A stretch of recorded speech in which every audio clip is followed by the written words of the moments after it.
Good evening. Late today, for the first time, we heard from the captain of the British Airways jet involved in a fiery aborted takeoff from Las Vegas. The London-bound 777 was thundering down the runway yesterday afternoon when, at the first sign of trouble, the pilot slammed on the brakes, bringing the jet to a safe stop.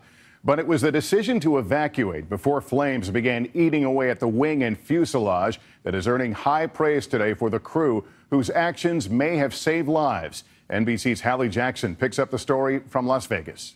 35. Speedbird, Mayday, Speedbird 2276, request bar services.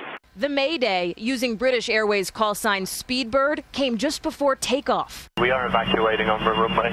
We have a fire, I repeat, we are evacuating. That calm voice, Captain Chris Hankey, a pilot with 42 years of experience, talking to NBC News late today. There was just a loud bang and the aircraft sort of turned to the left. Because we had a third pilot, he actually opened the door and went down into the cabin.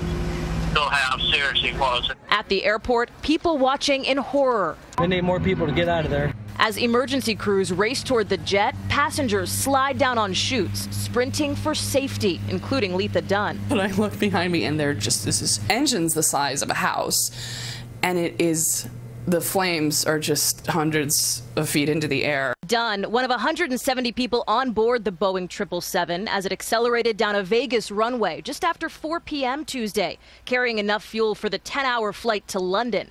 That's when the left engine failed. Flicking the windows, but not entering the cabin, thick black smoke swallowing the belly of the jet.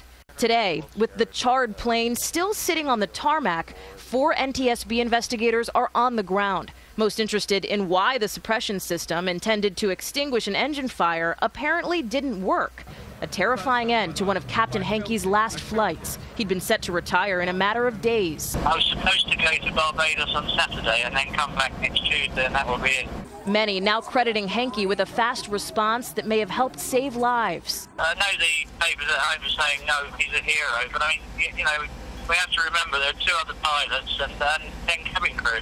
They all behaved very, very well. Containing what could have been a disaster, leaving passengers in Vegas feeling lucky. I mean, I realize it's a little weird to feel lucky that you've just been in a flaming plane, but I was in a flaming plane and I walked away. Aviation officials say engine parts were strewn down the runway here for some 2,000 feet. They're trying to figure out why that engine failed in the first place, but the investigation could take up to a year. In the meantime, Lester, Captain Hankey is still here in Vegas, waiting for a ride back home to England. A remarkable story. Hey, NBC News fans, thanks for checking out our YouTube channel. Subscribe by clicking on that button down here, and then click on any of the videos over here to watch the latest interviews, show highlights, and digital exclusives. Thanks for watching.